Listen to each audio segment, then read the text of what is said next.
Hi y'all, welcome to my shop for a quick tip on wood turning. As most of y'all probably know, my favorite finish is Minwax antique oil, and basically I just use been using little scraps of t-shirts that I cut out, put in this bucket with a hole in it, pull them out when I need them.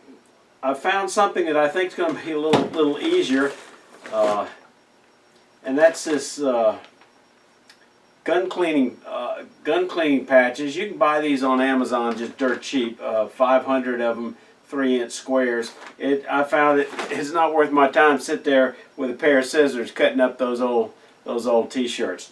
The other thing I do is I pour just a little bit of finish into a little plastic container like this, and then I just fold this up. I always use nitrile gloves to protect my fingers.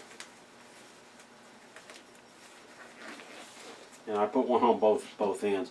And I just dip it in. The other thing I do, I always mark the date that I buy the finish so I can keep up with how old it is.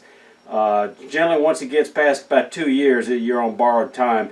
As a result, I started buying smaller containers of the Minwax antique oil, but this is still holding up, so I'm still using it. The other trick I do is I drill a hole in a piece of plywood big enough and cut a little notch big enough so when I finish pouring some of this and close the top, I can just put this back on it upside down, and the air goes to the top, so you don't wind up with the finish curing, and it makes it last quite a bit longer.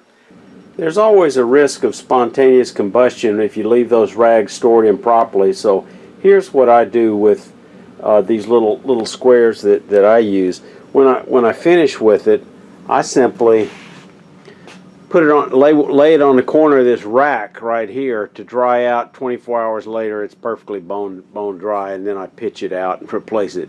I do that. I throw the old one away every time I put a new one up there. I only use this maybe once a day. Hope it's helpful for you. Y'all stay safe. Come on back here.